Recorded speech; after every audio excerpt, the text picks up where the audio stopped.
আমাদের এই প্রফেশনটা হচ্ছে আজ আছে কাল নেই। সেলিব্রিটি সুপারস্টার, বাসা ভাড়া দিতে পারছে না, ঘরে চাল নাই, অনেক দামি দামি গাড়িতে চড়েছে, লক্ষ লক্ষ টাকা ড্রেস পরেছে। এটা হচ্ছে আমাদের পার্ট অফ ক্যারিয়ার। অনেক বছর আগে একটা চাকরি করেছি দেশের বাইরে, ওটা আমি লাইব্রেরিতে জব করতাম। Any kind of work is work. একটা স্কুলে আমি হচ্ছে আমার গুরুজির সাথে কয়েকদিন হচ্ছে নাচের ক্লাস নিয়েছিলাম, এটা আমার আরেকটা জবের এক্সপিরিয়েন্স ছিল। এই যে মানুষের ইন্সপিরেশনের আরো একটু বাড়ানোর জন্য একটু জানতে চাচ্ছি যে আসলে আমরা চাকরি করে বা ধরেন একটা কর্পোরেট লাইফে চাকরি করে যে পরিমাণ আয় করতে পারবো, ব্র্যান্ড প্রমোশনে ঠিক তার থেকে কত গুণ বেশি আয় করতে পারবো, বেশি নাকি কম? আমাদের এই প্রফেশনটা হচ্ছে আজ আছে কাল নেই, রাইট? আপনি রিসেন্টলি দেখেছেন আমাদের একজন ব্র্যান্ড প্রমোটার, আমি নাম বলবো না, ওনার কিন্তু পুরো ক্যারিয়ার ধ্বংস হয়ে গেছে, জাস্ট ডিস্ট্রয়, তার কিছু ভুল সিদ্ধান্তের কারণে। তো সে কি একটা সময় কামাই করেনি? ডেফিনেটলি করেছে। আজ আছে কাল নেই।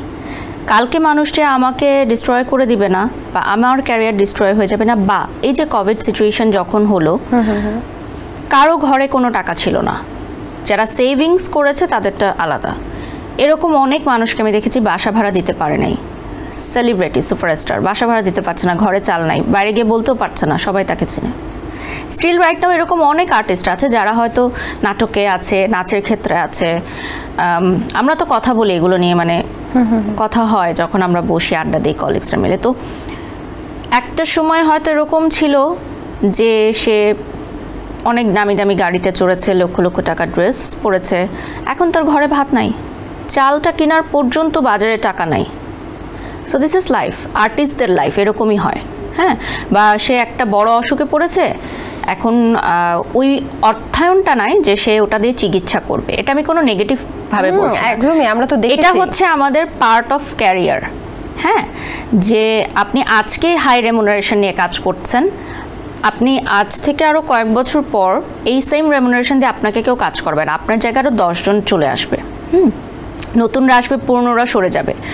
তো এখানে হাই রিস্ক থাকে। আর জবের ক্ষেত্রে কি হয়, আপনি যত এক্সপিরিয়েন্সড হবেন আপনার স্যালারি বাড়তে থাকবে, আপনার এক্সপিরিয়েন্স যত হাই হবে আপনি আরেক জায়গায় গিয়ে আরও হাই রেমুনারেশনে কাজ করতে পারবেন। So this is the difference.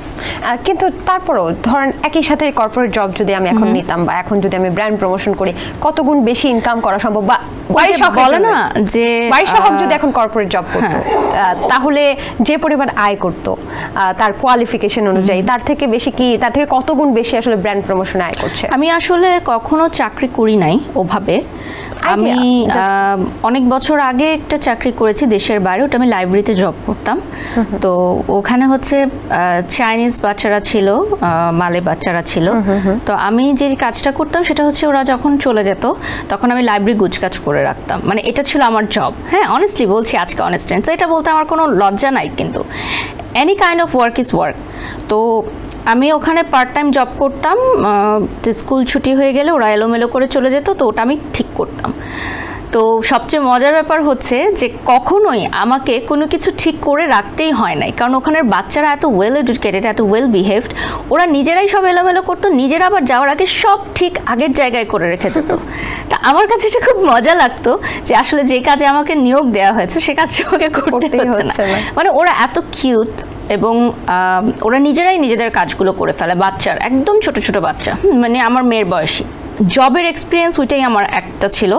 আরেকটা হচ্ছে একটা স্কুলে আমি হচ্ছে আমার গুরুজির সাথে কয়েকদিন হচ্ছে নাচের ক্লাস নিয়েছিলাম, বাচ্চাদের ক্লাস। তো এটা আমার আরেকটা জবের এক্সপিরিয়েন্স ছিল।